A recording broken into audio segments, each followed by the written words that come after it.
suhu makanan. Nah, ini yang saya pernah ngomong, dia suka yang dingin-dingin. Pokoknya kalau minum air es. Kalau panas, ya dia sukanya yang hangat-hangat. Mungkin ini suhu ruang, bisa juga mereka suhu ini bisa dilihat dari mandi juga. Anak ini sukanya mandi air biasa atau air dingin, nggak mau dikasih air panas atau air yang dingin ya. Pastinya kita nggak dingin ya, kalau kita di daerah dingin, airnya dingin. Dia tahannya cuma suhu ruang. Atau, anak ini malah mencari sesuatu yang dia kalau sukanya air panas.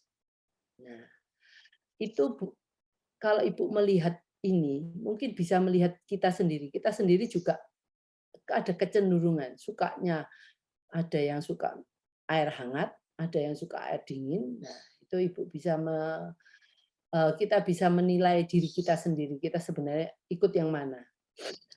Terus tekstur makanan yang disukai. Oke, dari yang keras sampai yang lembek. Yang lembek, lembut, ya, renyah, berair, kasar. Nah, itu dan modelnya ada yang crunchy, gorengan, keringan itu seperti yang ada anak-anak kan suka yang kerupuk gitu ya. Ini renyah. Terus yang paling harus dipahami di sini, makanan yang paling keras itu apa yang bisa dimakan anak kita? Kalau oke, yang bisa dimakan itu berarti bisa digigit, bisa mengunyah, terus itu bisa menelan.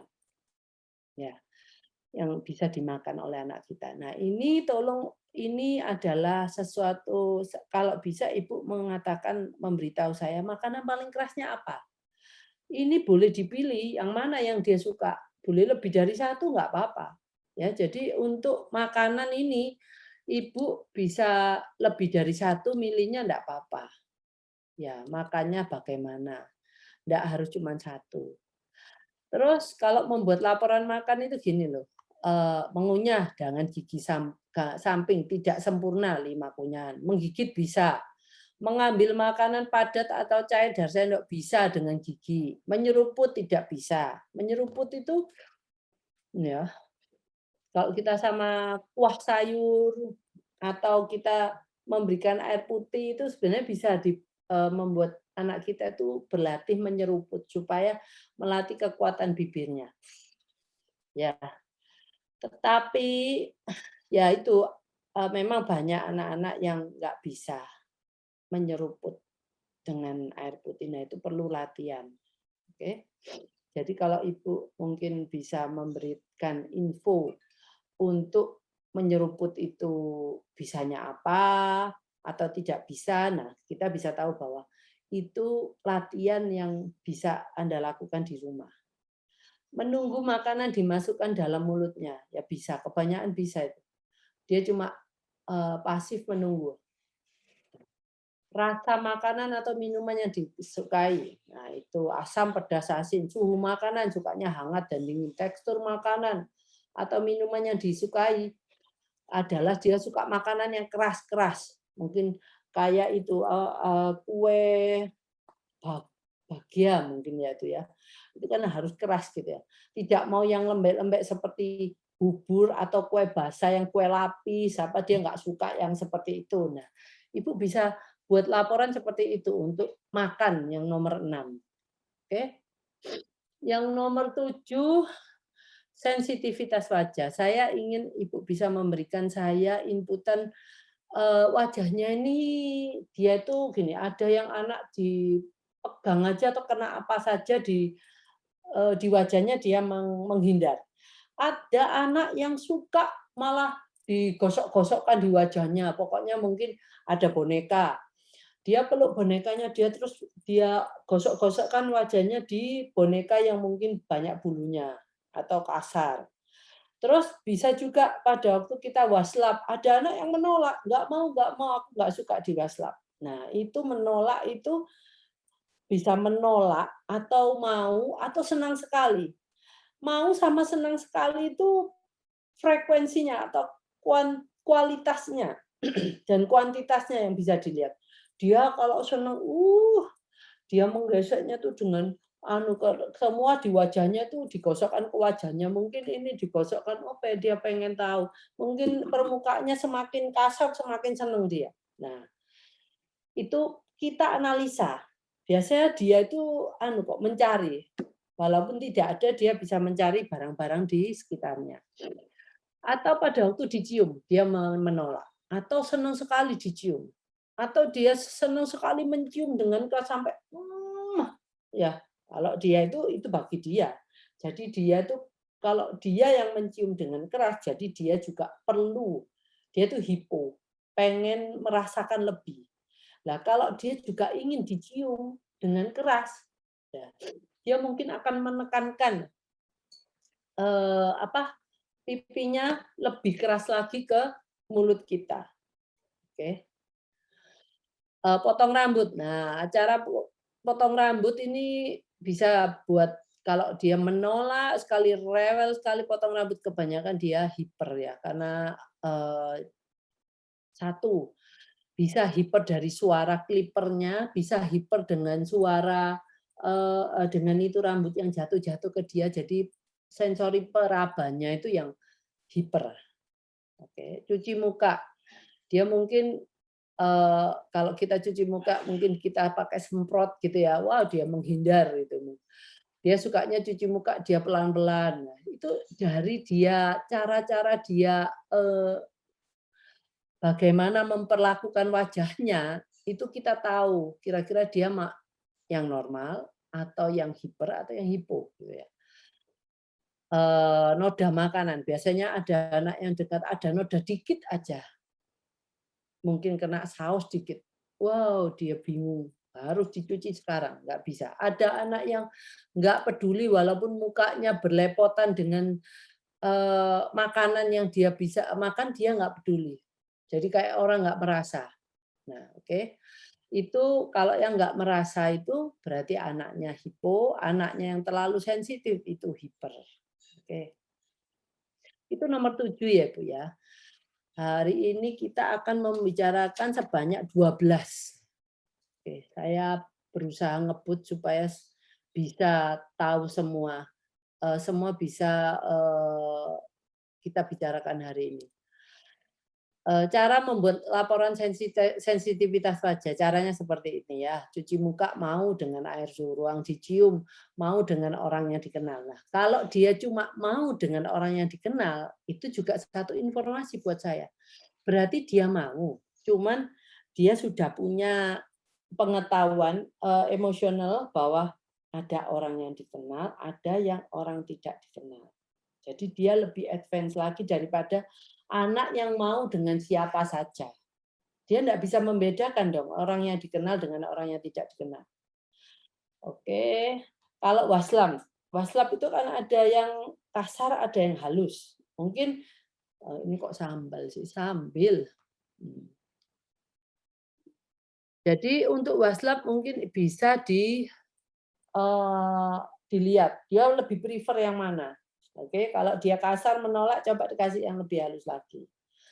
Potong rambut, menolak, menempelkan, menolak itu benar-benar menolak dengan keras. Jadi mungkin kalau ibu mau mengajak dia potong rambut di salon, tapi sekarang kan nggak ada ya, mungkin potong rambut di rumah, wow itu harus tarik-tarian. Benar-benar usaha yang luar biasa dia untuk menolak. Yang ibu usaha luar biasa untuk membuat dia mau potong rambut. Nah, itu kita tahu sensitivitas indera perabanya itu sangat tinggi. Berarti dia hiper sekali. Ya. Kalau noda makanan di pipi juga menolak itu juga hiper. Itu nomor 7 semua. Sekarang nomor 8. Nomor 8 itu minum. Oke. Minum itu bisa ngomong bis. Ini salah 1, salah 3, mungkin kalau yang sudah bisa dengan botol dot, itu mungkin dulunya Ibu bisa tahu. Kadang-kadang ada anak yang nggak bisa menyedot dari botol, dia harus disendokin susunya dari kecil. Ada anak, yaitu minum ini bisa dengan sendok, jadi ini bisa kalau dengan sendok Bisa, dengan dot bisa, dengan gelas bisa, tapi sedotan tidak bisa. Dengan botol air mineral yang seperti ini loh, air mineral. Tuh,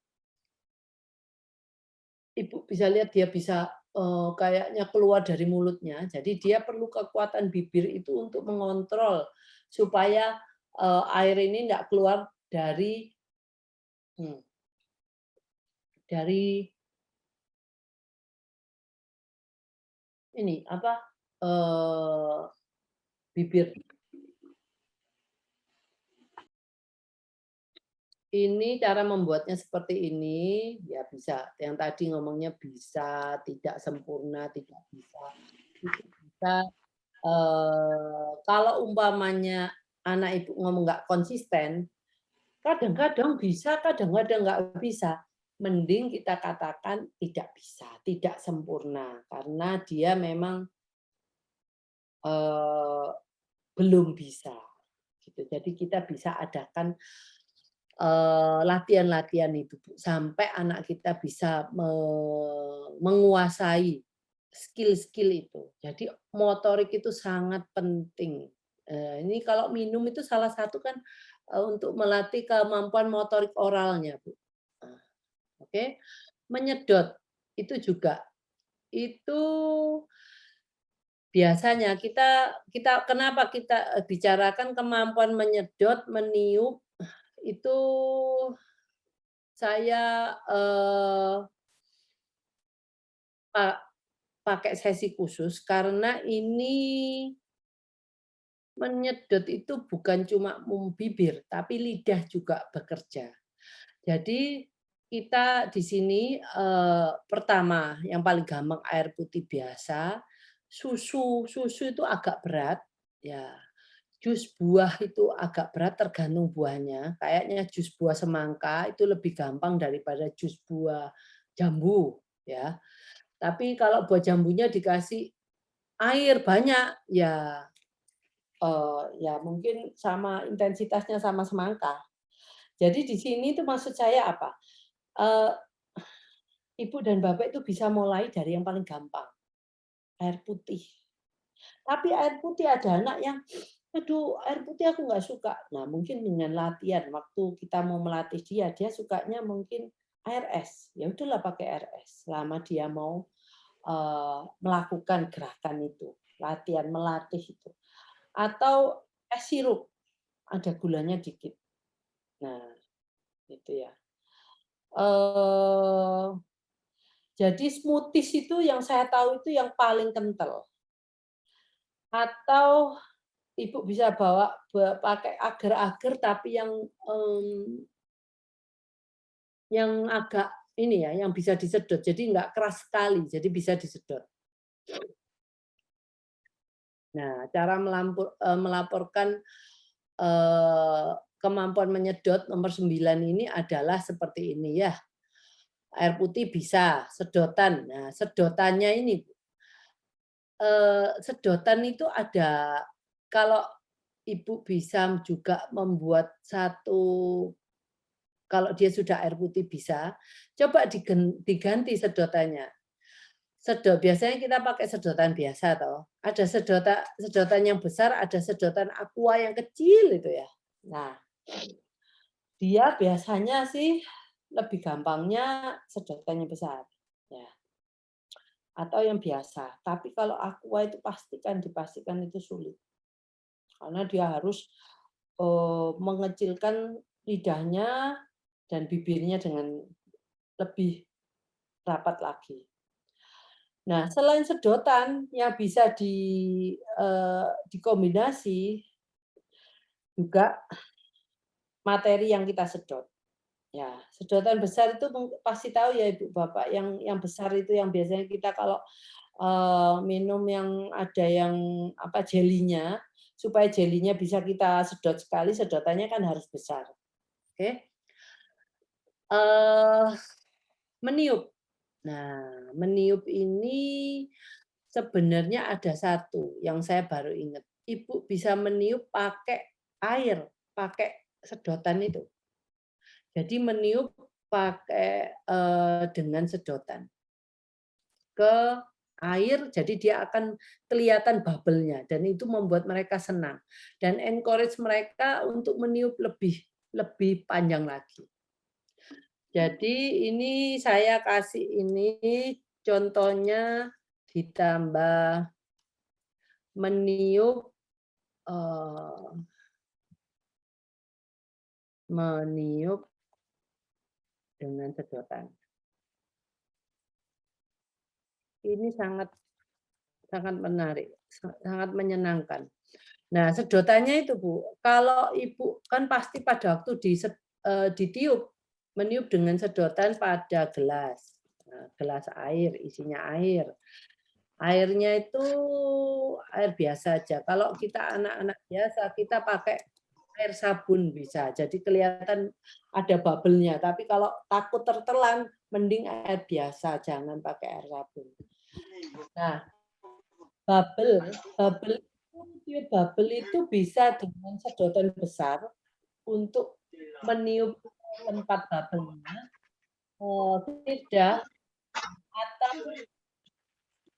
tidak bisa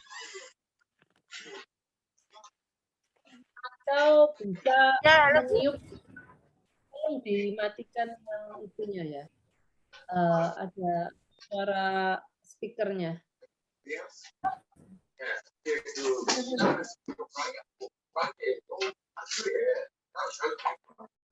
Gini, jadi pertama bubble dengan atau tanpa sedotan besar. Kalau anak-anak nggak bisa, kadang-kadang kalau itu tiupannya terlalu lemah, kita nggak bisa meniup bubble langsung dengan bubble-nya. Tapi kalau dengan sedotan besar, dia sudah menuju ke lubang bubble itu, jadi dia lebih mudah untuk keluar bubble-nya. Nah, itu saya nggak tahu yang mana kalau dia bisa bubble-nya. Meniup dengan sedotan pada gelas air. Ya. Peluit parkir. Peluit parkir itu juga kalau itu lemah, itu suaranya juga lemah. Jadi Anda bisa ngomong, dia bisa meniup peluit parkir tapi nggak keras suaranya. Peluit parkir itu kan suaranya kenceng. Tapi kalau anak Anda nggak bisa mengeluarkan suara sekencang itu, berarti daya tiupnya itu lemah, gitu ya. Atau Anda bisa meniup dengan potongan kertas kecil, bedak, tepung, potongan tisu. Nah, ini bola pingpong. Bola pingpong itu gampang juga, dengan atau tanpa sedotan besar. Bola pingpong kita taruh di atas meja atau di atas lantai, kita main mengejar-ngejar bola pingpong itu dengan sedotan kita.